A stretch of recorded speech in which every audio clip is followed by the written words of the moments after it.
কৃষ্ণ সমান সেৱক পৃথিৱীত দ্বিতীয়জন কোনো হোৱা নাই।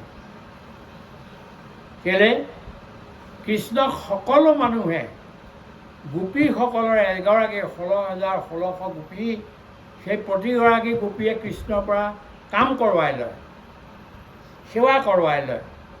কৃষ্ণই এইটো না বুলি কোৱা নাই কোনোদিনা। বেলেগ বেলেগ পুৰুষ মহিলাই তেওঁৰ পৰা সেৱা কৰোৱাই লয়। কৃষ্ণ কিন্তু মই ইমান ডাঙৰ বিশ্ব ব্ৰহ্মাণ্ডৰ নায়ক, মই কিয় সেৱা কৰিম বুলি নকয়। অৰ্জুনৰ দ্বাৰা ৰথৰ সাৰথি কৰিলে, ৰথ চলালে। অন্যবিলাকে যুদ্ধ কৰে, ৰাতিপুৱা 6টা বজাৰ পৰা যুদ্ধ আৰম্ভ হয়, গধূলি 6টাত শেষ হয়। চববিলাকে নিজৰ নিজৰ কেম্পত গৈ শুৱেগৈ, আৰাম কৰে, এই কৰে সেই কৰে। কিন্তু কৃষ্ণই কি কৰে, ৰাতিপুৱা গাড়ীখনত ৰথখনত ঘোঁৰা বন্ধাৰ আগতে ঘোঁৰাৰ তালৈ গৈ, ঘোঁৰাৰ গোহালিলৈ গৈ তাত গৈ কি কৰেগৈ, ঘাঁহ কাটি পেলাই ঘোঁৰাবিলাকক খুৱাই, অন্য বস্তুবিলাক খুৱাই, গা পা ধুৱাই, খুৱাই পেলাই তাৰপিছত লৈ আনি তৈয়াৰী কৰে। তাৰপিছত অৰ্জুন গৈ তাত বহেগৈ। আৰু গধূলি হোৱাৰ লগে লগে ঘোঁৰাবিলাকৰতো গাত অস্ত্ৰ লাগে, বাণ লাগে, ঘাঁহ লাগে। কৃষ্ণৰ গাতো তেনেকৈ ঘাঁহ লাগিছে। কৃষ্ণই নিজৰ কথা চিন্তা নকৰাকৈ প্ৰথমতে গৈ সেই ঘোঁৰাবিলাকক গা পা ধুৱাই, ঔষধ চৌষধ দি, খুৱাই বোৱাই বান্ধি চববিলাক খোৱাৰ পিছত আহি নিজে খাই শুৱেহি। ইমানেই সেৱা কৰে। দ্ৰৌপদীয়ে যিকেইটা কথা, সেৱাৰ কথা পাণ্ডৱক ক'ব নোৱাৰে, এইটো কৰি দিয়ে সেইটো কৰি দিয়ে, কৃষ্ণক কয়। আৰু কৃষ্ণই এইবিলাক পালন কৰে। কোন ব্যক্তি আছে যি কিবা এটা কৰিবলৈ কোৱাৰ পিছত কৃষ্ণই নকৰাকৈ আছে? কিন্তু কোন আছে? ইমানেই ডাঙৰ সেৱক।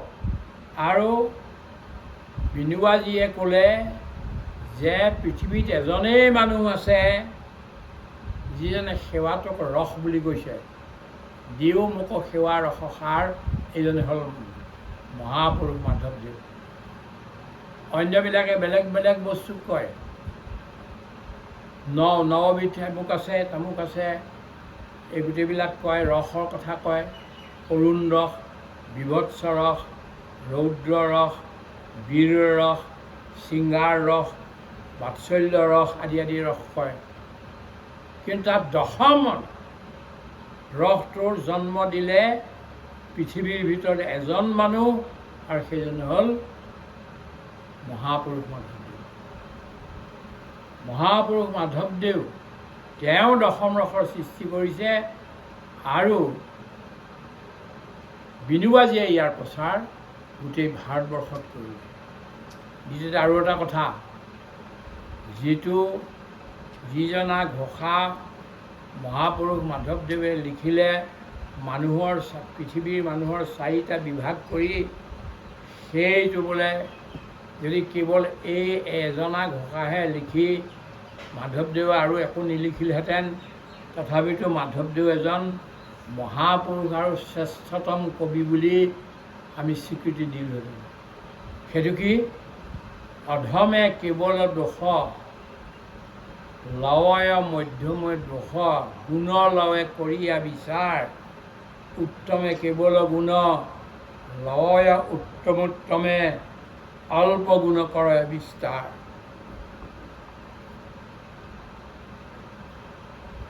গীতাই মানুহৰ 5টা ভাগত ভাগ কৰিছে। এবিধ হ'ল বহুত বুদ্ধিবাদী মানুহ, তেওঁৰ কাৰণে গীতাই কি দিলে? সাংখ্য যোগ দিলে। এবিধ আছে কৰ্ম কৰিহে ভাল পায়, কৰ্মৰ দ্বাৰাহে শিকিব। আপুনি এনেই শিকালে নিশিকে, আপুনি কৰ্ম কৰি দেখুৱাওক, তাৰ পিছে পিছে গৈ শিকিব। তেওঁৰ কাৰণে কৰ্মযোগ দিলে। এবিধ বৰ গণিতী মানুহ আছে, সেইবিলাকে কেৱল সংখ্যাৰ কথা কয়, তাৰ কাৰণে সাংখ্য যোগ দিলে। আৰু এবিধ আছে তেওঁ ধ্যান কৰি ভাল পায়, বাহিৰৰ এইবিলাক হুলস্থুল লগাই ভাল নাপায়, নিজৰ ভিতৰতে লাগি থাকে, তেওঁক দিলে যোগ, ধ্যান যোগ দিলে। আৰু এবিধ মানুহ আছে যিবিলাকে কি কৰে, একো নাজানে, বিশেষ একো নাই, কিন্তু ডাঙৰ মানুহবিলাকে শ্ৰেষ্ঠ মানুহবিলাকে যি কৰে তাকে শ্ৰদ্ধাৰ সৈতে কৰে, তেওঁক নি পেলাই দিলেগৈ শ্ৰদ্ধা যোগ, এনেকৈ 5টা যোগ।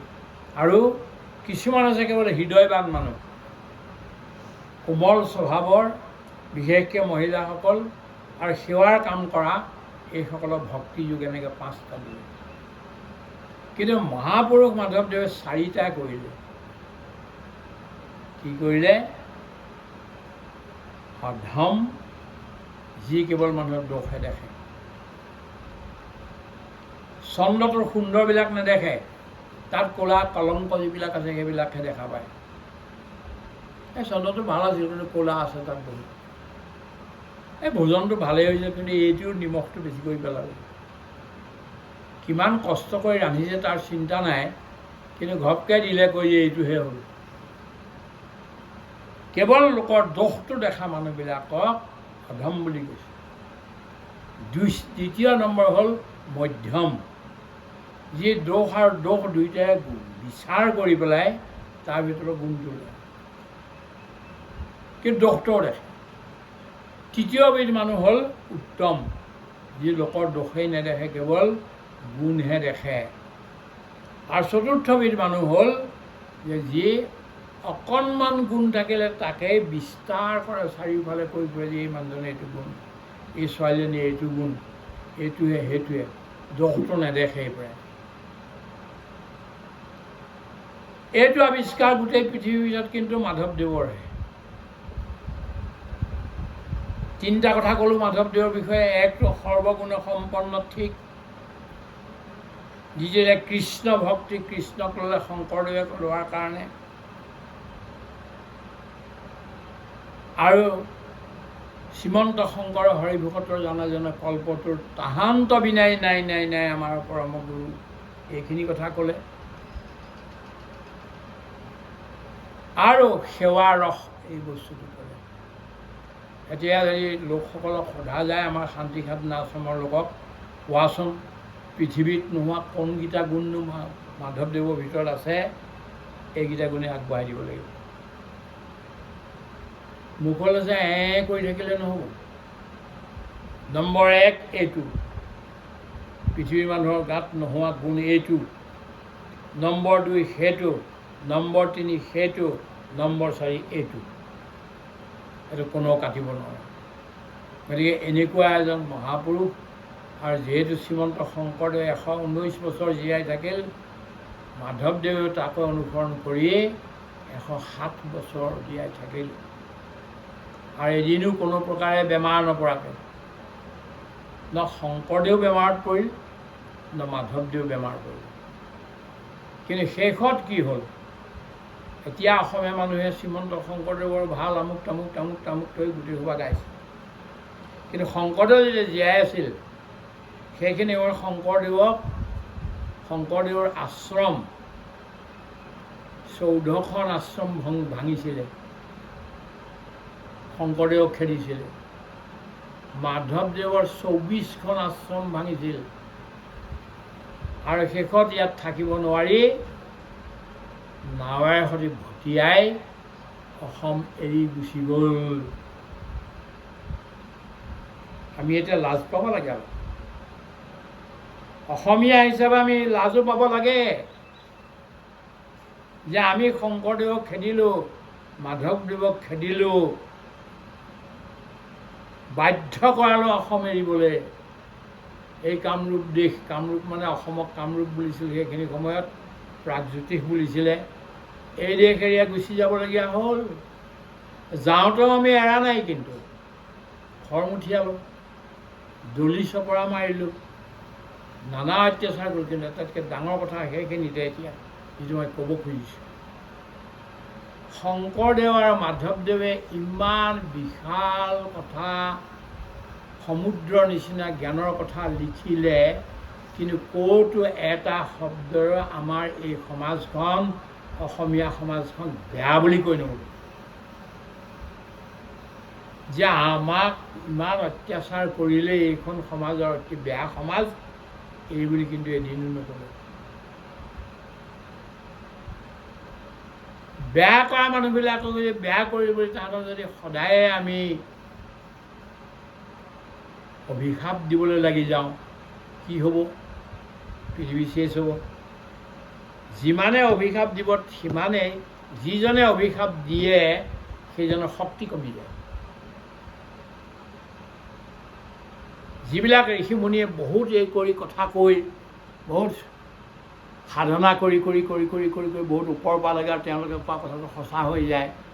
তেওঁ যদি কাৰোবাক অভিশাপ দিলে ঋষিমুনিয়ে তাৰ সেই জ্ঞানটো সেই শক্তিটো নষ্ট হৈ যায়।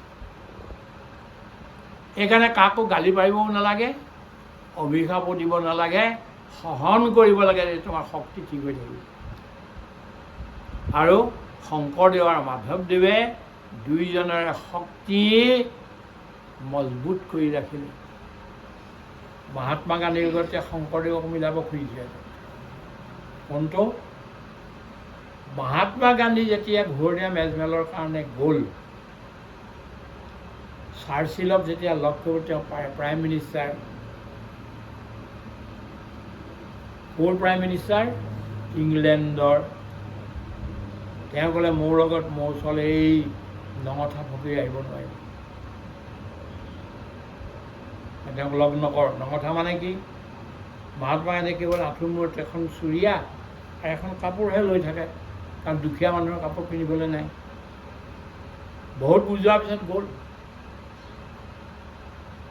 যিজন মানুহক লগ নকৰোঁ বুলিছিল, এতিয়া সেই মহাত্মা গান্ধীয়ে চাৰ্চিলৰ মূৰ্তিটো এইফালে আৰু ব্ৰিটিছ পাৰ্লিমেণ্টৰ সিফালেদি মহাত্মা গান্ধীৰ মূৰ্তিটো। যিজনক আঁঠুৰ মূৰত চুৰিয়াখন পিন্ধাৰ কাৰণে, গাত এখন কাপোৰহে লোৱাৰ কাৰণে লগ নকৰোঁ বুলি কৈছিলে, সেইজন মানুহ এতিয়া চাৰ্চিলৰ সন্মুখত থিয় হৈ আছে। আৰু ইংলেণ্ডত এনেকুৱা কোনো এটা ৰাস্তা নাই যিটো ৰাস্তাৰ মূৰত মহাত্মা গান্ধীৰ মানে মূৰ্তি নাই। কেৱল ইংলেণ্ডতে কি, পৃথিৱীৰ চব জেগাতে মহাত্মা গান্ধীৰ মূৰ্তি লগোৱা গৈছে। ঠিক তেনেকৈয়ে যি অসমীয়াই শংকৰদেৱক খেদিছিল, মাধৱদেৱক খেদিছিল, সেই অসমীয়াই এতিয়া শ্ৰীমন্ত শংকৰ হৰিভকতৰ জানা জানা কল্পটোৰ তাহান্ত বিনাই নাই নাই নাই আমাৰ পৰম গুৰু গাবলগীয়া হৈছে।